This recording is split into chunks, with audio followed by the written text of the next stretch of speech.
Thank you, Port Lincoln Tourist Park, for giving us 14 nights for the price of 5. Oh, my nan. What? That's Coke. So baked coal, that is.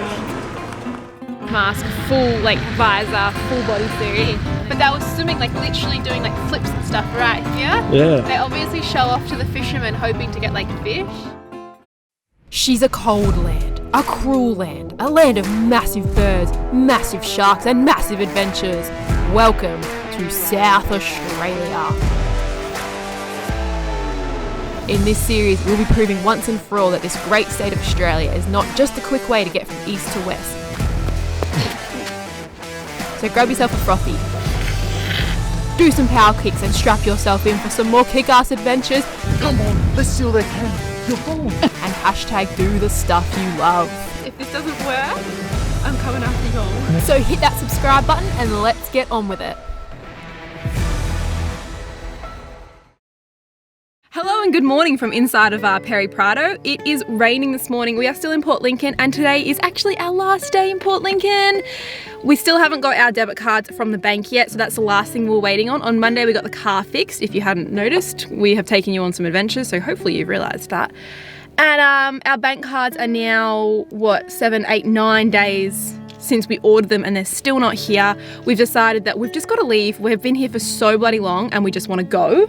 Yeah, and fortunate enough, we can get the post office to redirect it. So we're thinking about sending it off to Port Augusta, just take emergency cash and just carry cash with us for the time being. Yeah. And get us through. So our plan today is to pack up. It is like sub-0 degrees and raining and our tent is satched, so that's fun. We're going to pack up and leave Port Lincoln and head to Whyalla, which is only about 2.5 hours north. And it's a little bit warmer up there, although this weekend the weather is crap across the board, so that kind of sucks. We're going to spend 2 nights in Whyalla and go on a steel mill tour, which is going to be pretty cool, I think. I'm a bit of a nerd with that kind of stuff. You love that stuff. I love anything like big and factory and like it looks mint. Anywho, we're going to brave the cold now and pack up our wet camp and hit the road. Pray for us that our cards are at the post office at 9 o'clock because they were not there at 7:30. I didn't get to film it because I was in the shower when Kieran moved the car, but we have packed up. It takes us like half an hour to 45 minutes if we're efficient, an hour if we're just being a bit lazy, but we are out of Port Lincoln. We're heading straight to the post office now. It is 10 o'clock on the dot actually, which is kind of cool, to see if our cards are in yet. Fingers crossed they are here. If not, we're gonna have to get them redirected to probably Port Augusta post office and pick them up there after we go to Flinders Ranges maybe. Anything you want to say leaving Port Lincoln? Thank you, Port Lincoln Tourist Park, for giving us 14 nights for the price of 5. So I forgot to mention, we never actually checked into this caravan park. There was a little bit of an issue with our booking and I forgot to go and check in, and therefore they never kicked us out. And I was under the impression Kieran had paid for the extra nights. He was under the impression that I had paid for the extra nights. So we paid for 5 to stay 7, but ended up staying 14. So thank you, Port Lincoln Tourist Park. You saved us a buttload of money. Unfortunately, our cards didn't actually come in. So we're stranded without a bank card, so it means we're still surviving off cardless cash and we're getting it redirected to Port Pirie. So we're planning at the moment to head up to the Flinders Ranges after Whyalla. Later on we're going to head back to Port Pirie on the way through to the peninsula down south.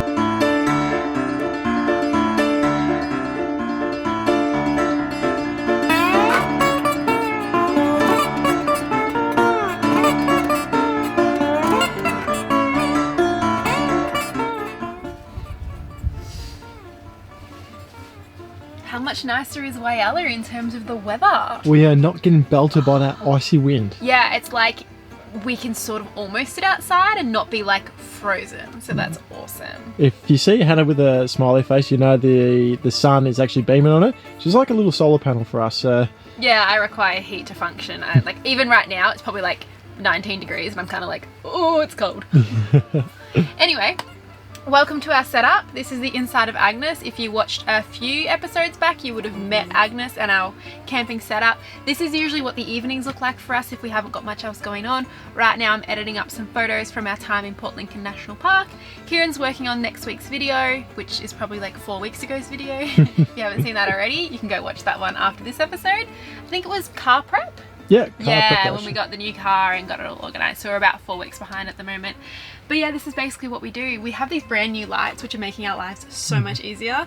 But other than that, I think we're gonna head off to bed after we finish a little bit of work. Tomorrow, we are doing the Steelworks tour. That's really the only reason we're in Whyalla, is to go to the Steelworks, like, what do you call it? Like where they make steel. Where they make essentially. steel, Yeah, where they take the iron ore from the mines and turn it into steel. So we're really excited to show you guys that. So guys, we're just going to spend a little bit longer on what we do at the end of the night, and we'll catch you tomorrow at the steam mill.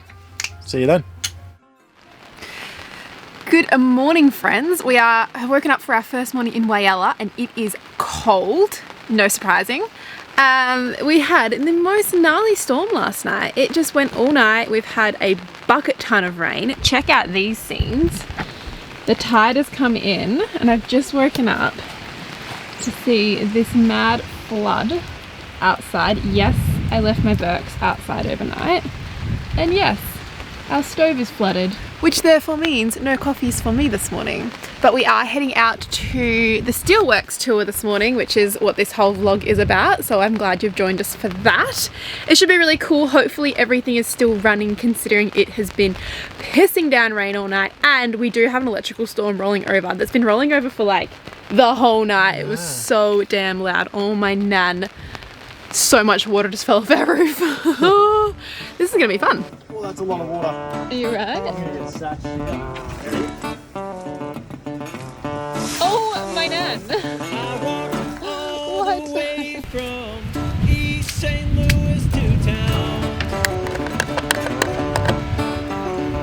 I walked all the way from East St. Louis to town.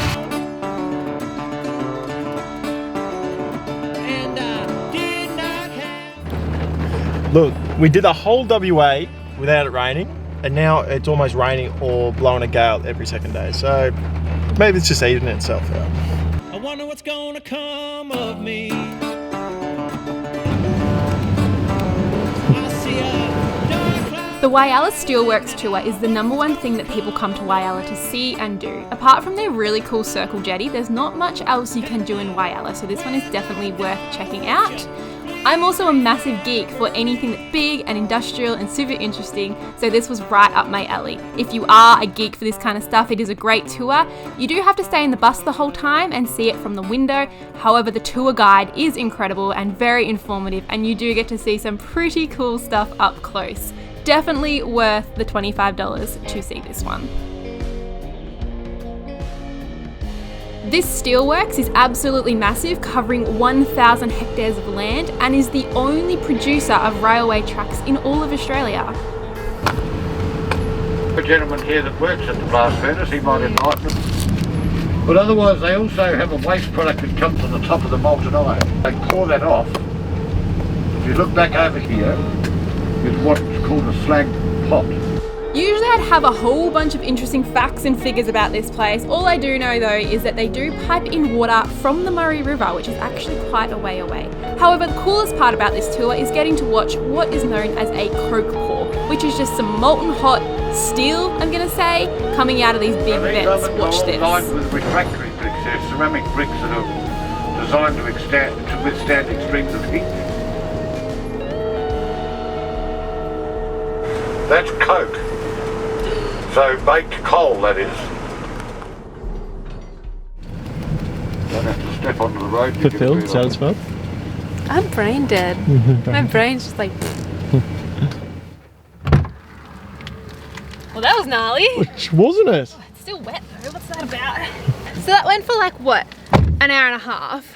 My brain is like goop. Like I was trying so hard to concentrate and like everything was super interesting. Half of it was like gnarly, like seeing like molten lava shit pouring out of buildings and stuff. That was wicked. Stuff called like coke, wasn't it? Yeah, the coke ovens was probably the best part. And then the second half was like very much like mind-boggling factories, like understanding how like after it's, I guess, all melted down, all the iron ore and stuff is melted down, how it's then turned into products. And by the end of it, I was just like, Oh my God. Did you call that person back? We had a phone call. Both of us had a phone call during that from Port Lincoln. And my brain is saying that that is our bank cards arriving Of course. at the post office. So have you called them back yet? No, I haven't. Okay, let's give them a call and see what's going on. The phone call was from the post office saying our bank cards have arrived and they're redirecting them today. So, of course, we left a day early before our cards arrived, but look, at least we got them redirected to Port Pirie. Yeah, exactly. So that's a bummer. That's a major bummer, actually. We really wanted to do this tour, and this tour only runs on Mondays, Wednesdays, and Fridays at 9:30. So ideally, we would have stayed in Port Lincoln until Friday and given our bank cards like the whole week to arrive. But we were just like, we really wanted to do this thing, and I knew that they were going to come this morning. I think tomorrow morning we're going to head to the Flinders Ranges. All across South Australia right now, it's raining and wet and cold, so it doesn't really matter where we go. I think we might just head north because that's the best chance of the weather being warmer, I guess. So we're going to do the Flinders Ranges, maybe go as high as Mari, which is heading into the Unadata track. I don't know how far we're going to go yet. We're sort of just winging this trip. We haven't got as much of a plan as we did for the Western Australia trip. If you know of any cool spots around the area that we haven't checked out yet, leave us a comment below, because we will be back down to the Eyre Peninsula and the York Peninsula in the next couple of weeks. We're just trying to escape the weather, essentially. What do you want to do? Right now, I think we can go up to Hammock Hill. Yeah, I think we're going to go up to Hammocks Hill and just give you guys an overview of what this area looks like, and also a bit of detail about the Steelworks tour. Obviously, I cannot recite the whole thing. I tried really hard to take notes because I'm a massive geek. Yeah, and it was quite hard because the windows got quite dirty, so it was hard to actually film inside the bus after a while. Yeah, so we'll head up there now and we might explain a little bit more about this Steelworks tour for you guys. Come on, let's seal that cannon. That was actually well done. That's a Hamilton reference if you're not sure what that was. So here is Hammocks Hills. We came up here during our bus tour and it gave us an epic view from up top. Both Hannah and I spoke to each other. He said, we've got to come back up here and just see from above, slow down and actually absorb how big this Steelworks factory is. This is the best viewpoint of the Steelworks area. You can also see the wharf behind us where they bring ships in to load up raw iron ore to be exported. They also do a lot of export in this area, as well as making final steel products such as railway lines, which they do most of, I'm pretty sure. So on our tour, we didn't actually spend a lot of time in here. I think the guy was saying that this was the pallet area. I will find some more information out for you guys though. But over the back here, along that area, over the back where that little fire is where most of the tour took place. And it included the sort of area where they take the raw materials and I guess mix them with a bunch of stuff and melt them down or bake them at extreme temperatures. And you'll see some mad footage from the tour of the coke ovens where I think the raw materials have been in there for 18 hours. 1100 degrees, yeah, for 18 to 20 hours. 18 to 20 hours, they said most of the time it's about 18 hours. And then the fire train, if you were watching my Instagram story today, the fire train comes along and the lava is poured into the fire train and then taken off to somewhere where it then gets water poured on it, and you'll see some mad scenes of like heaps and heaps of steam. And if you're hanging out in Whyalla throughout the day, you'll see big puffs of steam just going off everywhere. That's the fire train having water poured on it. Again, go and do the tour because I am no tour guide, but it was friggin' mad scenes out there, absolutely mad scenes.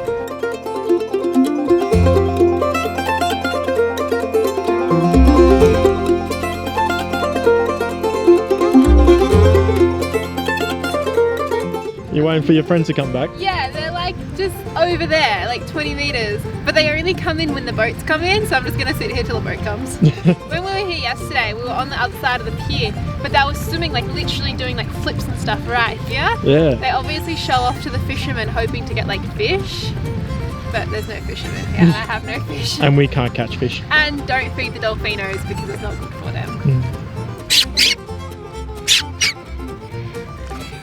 Sound seems to be something the dolphins. Kieran's speaking to the dolphins with his shoes. So there's an ambulance crew out to the left here, and we're thinking that might be something to do with the COVID. Yeah, I actually just accidentally zoomed in on them and they're in like full kit, like full face mask, full like visor, full bodysuit, and there's Amber's up there. So I was thinking finger amputation, don't know why, maybe fishing boat, finger amputation. But yeah, that does not look good. No. But they brought the dolphins in, so good for us.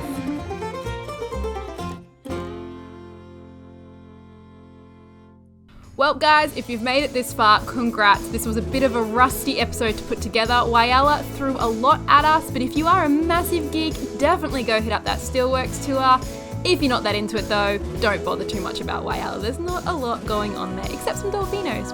Next week, we head to the Flinders Ranges. We get caught up in some pretty crazy floodwaters that leave us trapped in corn for the night, but it's not so bad. Corn's pretty cool. So join us for that one next Wednesday, guys, and we'll see you later. Bye.